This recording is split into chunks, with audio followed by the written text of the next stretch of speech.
We're now beginning this seminar on the 7th chapter of the book of Micah.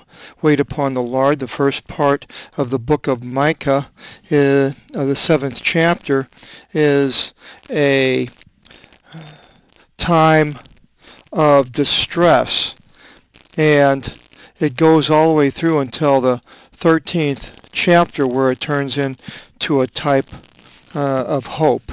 And it begins, Emi oti eganithi os synagon, one gathering, is a synagogue, is the English derivative, kalamin, in amito, ke os epiphilida, and trigito, uk eparchontes votrios, to phagin.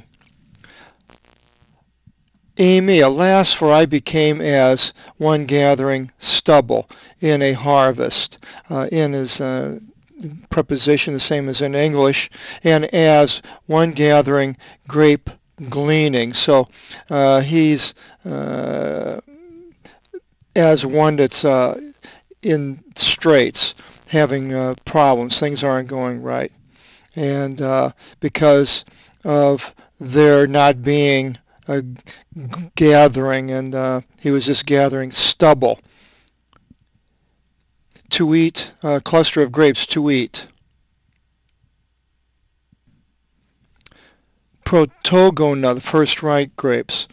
Epepothison e psyche mu, e me psyche, which my soul longs after, the psyche. We have a psyche, psychology, or the mind. Woe, O soul, psyche. Oti apololin evlavis apotis gis, ke katorthon in anthropis. We have 444, men, anthropis, anthropology, the study of man. There does not exist eparchy, one keeping straight among men. Pontus is imata dikazonte, all adjudicate unto blood. Hemoglobin, ima, for blood. Pan, all, pandemic, is the English derivatives, all adjudicate unto blood. So not only are things bad as far as the ground goes, the economy, it's also problems with people's attitudes. They're at each other's throats, more or less. Ekastos ton plision av tu ekthlivusin ekthlipsi. Each squeezes out his neighbor by oppression. Verse 3, it continues, Epito kakon tas hiras avton etimazusin. O archon, it ke o kritis irinikus logus elalise, katathemion psychis avtu estin. For 1, they prepare 2 their hands for evil. 3 and 4, kakon, hand, evil, kakon, hands, chiropractor, the chiro, hieros, comes from that. The ruler, archon. The archon is a magistrate, an archon. The ruler asks for gifts, and the kritis, we have the word critic, the judge, that's where it comes from, speaks peaceable words. Irenikus, Irene is a word for peace. Words for bribes I put in there because it's pretty much evident from the context. And 1, it katathemion psychis avtu estin. It is the wish of his psychis, of his soul or his mind. 7:4, ke ego exolume ta agatha avton osis. Ek trogon ke vadizon epi kanonos in imera scopias, ue ekdikisi su, ikasen nin esonte klavthmi avton. In verse 4 it says, and I, the ego, is the English derivative, I will take out their good things as a moth. And you can see now these purplish, reddish colored, bright colored words are all nouns that appear in this verse, and they're nouns that don't have articles. And if it doesn't have an article, then you can put an a or an and. There's no indefinite article in Greek, but it's implied pretty much. So you can see here with as a moth, I added an a moth, choose away. And one proceeding by kanonos, a rule, the canon, church canon, comes from this word. And you can see there that I added the rule.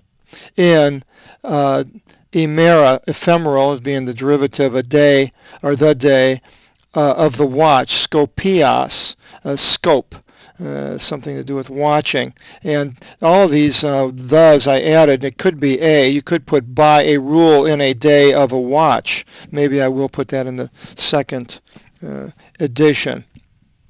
And woe, your punishments came. Now there shall be there, I made a line through the weeping, it's actually plural, weepings. And now there shall be their weepings. So these people are going to be punished by God. In verse 5 it continues, me katapistevate in philis, me elpizate epi igumenes, apoti synkitu su, philaxe to me anastheste ti afti. So now, not only the punishment, not only are the problems with the judges and the rulers being corrupt and the land being damaged, but even the people, the friends and relatives are going to fail you. And it more or less is bringing that up here in 5. Do not confide in philis. Philis, friend, is, we have the word Philadelphia. It's a city of friendly brothers, more or less. Do not hope upon igumenes, hegemony, leaders, apo, of your bedmate. Watch out to not present anything to her. So even your wife, your spouse, you can't trust, and there's going to be problems with this. For the families are going to not even be like they normally would. In verse 6 it continues, Theoti eos atimazi patera, thigatir epanastisate epi tin mitera aftes, nymphi epi tin pantheron aftes, ek 3 pontus e andres e ento eco aftu. For a son, I added the there, for it could be a son dishonors a father. I might change that one. A daughter rises up against a mother. The patera here, we have pater, father, and thigatir is a very similar in daughter, the spelling with the UG. Rises up against her mother, mitera, the meteor. Nymphi is daughter-in-law, and the English derivative was nymphi is nymph is an immature stage of insects, the immaturity being the thing that's the same or in common with it. The daughter-in-law against her mother-in-law. Enemies all, the men, the ones in his own house. And here we have Matthew 10:35. It says, Jesus says, for I came to cleave a man against his father, and a daughter against her mother, and a daughter-in-law against her mother-in-law. And the enemies of a man are the ones of his own house. So Jesus is alluding to this verse right here in Micah. In verse 7 it continues, Ego the epi ton kyrion mu epi vlepsome, ipomeno epi to kyrio to sotiri mu, Isakusate mu o theos mu. But I, ego, will look upon 2, 3, my Lord. Kyrion, the Kyrieleison is Lord. I will wait upon the Lord. My sotiri. Sotiri, deliverer. I used a deliverer instead of a savior, which the King James translators used. I like deliverer better because in the Old Testament, in the Greek especially, it doesn't allude to any type of salvation from going from death into eternity or anything like that. So deliverer is the word that I choose for that. The Lord my deliverer. And then it continues, my God, theos, theology is a derivative, a study of God. My God will listen to me. So now Micah is taking a little pause here, and all these bad things are going to happen, he's saying, but I will look up upon my Lord. I will wait for the Lord, my deliverer. My God will listen to me.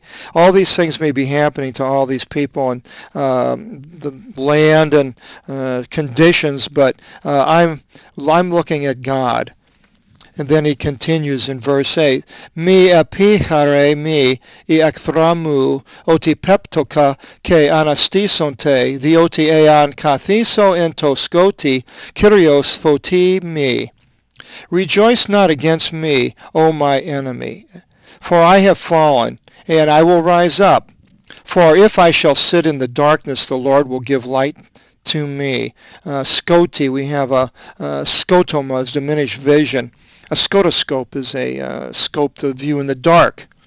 I shall endure, in the dark, the Lord will give light to me. Photi is the verb. We have photic, pertaining to light, or photo. And then 7:9. Orgin Kyriou episo oti imarton avto eos tu dikeose avton tin dikin mu. Ke piisi to krima mu exoxi me isto phos opsome tin dikiasinin avtu. The anger, the orgin, we have this word orgin, argi is the English derivative. It has to do with the frenzy, more or less, of the Lord. I shall endure, for I sinned against him, until he does justice to my cause, and shall execute my judgment. He shall lead me into the phos, the noun for the verb, the phos, the light, phosphorus, light-bearing. I shall see his righteousness. Verse 10, Ke opsate I ekthramu, ke perivalite, I skinin, legus pros me, pu kyrios o theosu, I ophthalmimu epsonte. And my enemy shall see and shall wear shame. And these are all the purple, or the, again, words that don't have Greek articles. Up here, origin and Kyriou, I have the anger of the Lord, putting the in there, and it's in italics. Anyway, my enemy shall see and wear shame, saying to me, where is the Lord your God? So in this terrible time, the enemy is going to be striking out at believers, more or less. Where is your God? And but it continues, I ophthalmimu epopsonte, my ophthalmi, the eyes, ophthalmologist is an eye doctor, shall scrutinize her being the enemy above it agrees with the ending, aftin. Now she shall be for trampling upon as pilos entes odhes. And now the enemy will be for trampling upon as mud in the ways. The odhes, a cathode, ode, is a current in the ways, electric current. 7:11. Imera al Lifis plinthu exalipsi su, ke apostate nomi masu I imera ekini. A day of plastering of brick. is your wiping out, and your laws shall be thrust away in that day. As I mentioned before, the laws were taken away when Israel went into captivity between Nebuchadnezzar and the return, and also after the time of the Roman destruction of Jerusalem until today. There still is no true law as the Levitical law with the sacrifices in the tabernacle and the temple.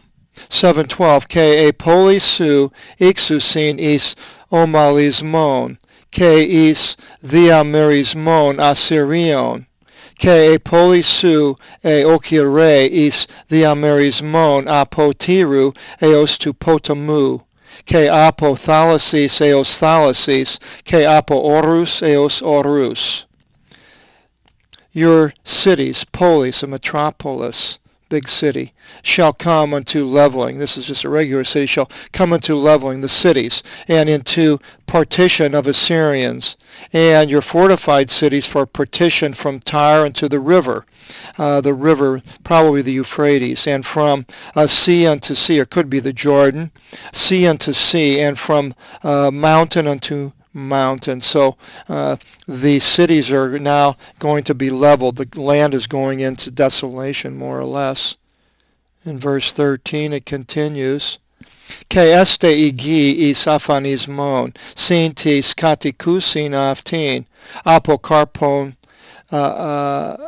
epitithev maton afton.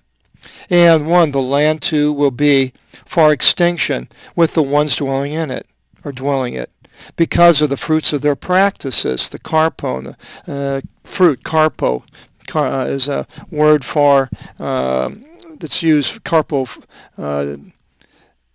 carpogenous, producing fruit of a tree, let's say, and the fruits of their practices is the reason why their extinction is happening.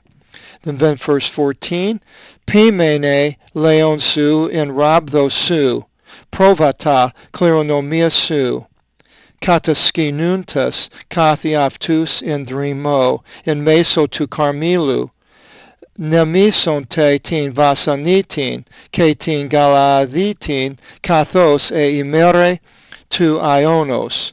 Now it's changing here. I was mentioning earlier it was despair, and now it's going into hope. And it begins, tend your people with a rod. Sounds like a similar thing with the Messiah when he returns, of tending the people with a rod. Could have been when he came, Jesus came, and the sheep of your inheritance. It mentions the sheep being lost, and Jesus alludes to his being the one to bring them back, and the ones encamping by themselves in a forest. And when Jesus came, it was like the sheep were all scattered, and everybody was didn't have truth. The Pharisees, Sadducees were teaching falsehoods and putting burdens that they couldn't possibly carry out, that wasn't ever put into the scriptures originally. And so when Jesus came, it sort of sounds like this in verse 14. And then in the midst of Carmel, Mesopotamia, between the rivers, in the midst of Carmel, they shall feed Bashan, which is today Syria, and Gilead, which is today Jordan, according to the days of the Ionos. The Eon, Aeonos, is in direct transliteration. 15, Ke katatas imerestis exodias su, and according to the days of your exodus, of your departure. We have the English word exodus, and I should have highlighted that, 1840.3. Ex Giz Aegyptu, from the land of Egypt. Giz, geology. Dixo afti stavmasta. I will show to them wonderful things. So God is going to do something in this time that Micah is talking about. He's going to do wonderful things, as he did when he led the children of Israel out of Egypt from a hopeless situation by an army that could overpower and kill them at any time that they want. And then 7:16 explains that opsonte ethni ke kataiskin thesonte ke ekpasis tis iskios afton epithison te hiras epito stoma afton, taota afton, apokophotison te. Nations, ethnic is an English derivative. Nations shall see and shall be disgraced, even of all their strength. So these nations that are going to be at this time, many nations, they're going to have all this power, armies, maybe hydrogen bombs, nuclear bombs, missiles, satellites, everything that's in strength that should easily overcome this little nation.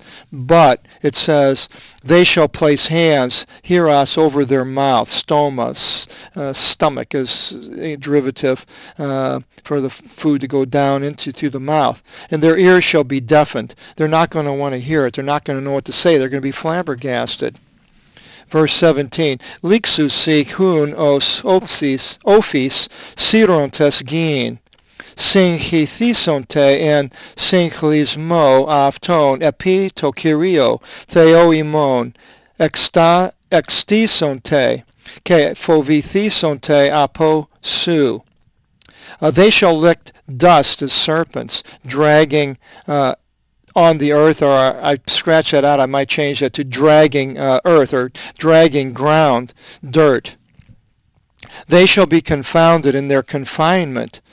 Somehow God is going to tighten them up, and they're going to be groveling more or less at this time when they apparently come against Israel. By the Lord our God, Theo, they shall be amazed. Ekstisonte, ecstasy is the English derivative. And they shall phobithesonte, the phovi. We have fear, phobos, phobia. Comes from that. I should have highlighted 5399. They shall be in fear from you, and they will be amazed. Verse 18, it continues. Tis theosos persi exaeron adikias ke hypervainon asavias, tis catalipis, tis kleronumias, aftu. Usinesken is martyrion orgin aftu, otithelitis elius estin. What God, Theos, is as you, removing iniquities and passing over impiety to the remnants of his inheritance. That's the key of his inheritance. Doesn't mean everybody, but the ones that are going to inherit the kingdom, I believe, is what he's talking about right here. And the ones that are meant for the inheritance, he removes the iniquities, passes over the impiety, but not to the ones that aren't inheriting, to the ungodly. His anger or gain is not constrained for a testimony, for he is a wisher thelitis of mercy, Elius, Kyria eleison, the eleison Elius comes from that. His anger is not, it doesn't have to use his anger as a witness to prove who he is, because he says he is a wisher of mercy. God, yes, God does punish evildoers, and sometimes it's very harsh. We see in the Old Testament, God seems like God, when he had them go out and kill women and children, but yet these people were doing horrendous things, killing, burning their children in fire, and passing these evil practices on to their children. So God did have these people annihilated by Israel, but he is a God of love in other places, and here it says he is a wisher of mercy. This is what he really wants. It's not that he wants to do the others, but he has to, but he's a wisher of mercy. In verse 19, epistrepsi ke ik tirisi imas, Katadisi tas adakias imon, ke aporifisonte is ta vathi tis thalasis, passes tas amartias imon. He shall turn and shall pity us. He shall sink our iniquities and shall throw away into the depths of the sea all of our sins. The vathi, we have a bathoscope as a diving chamber, and bathi is a suffix for depth. All of our sins are going to be cast into the sea, and our iniquities. He shall give birth. Dosi is aletheon to Yaakov, Elion to Avraham, kathoti homosis tis patrasin imon, katatis tas, imeris tas, emperos then. He shall give truth. I'm taking out the is, it's not in the Complutensian Polyglot. He shall give truth to Jacob, mercy to Abraham. Then Micah changes here, insofar as you swore by an oath. So now he's changing it, and he's talking to God and reminding him that he swore this oath to the fathers, that in the former days to Abraham and Isaac. And so we as believers today are inheritors of this oath, and even though things may get really tough here coming up with things against Israel and Christians, and who knows what can be happening as I'm going through this in February of 2009, we don't know, but it starts off with despair and ends up in hope, and so much so the whole Bible, it ends up it starts off and goes into sin, the fall of man. It ends up with a view of heaven. So this is the end of the book of Micah. We'll be going into the book of Amos next, and featuring the dative article, which I missed earlier when I did all the articles. So we hope you will join us for the next book of the Bible, and God bless.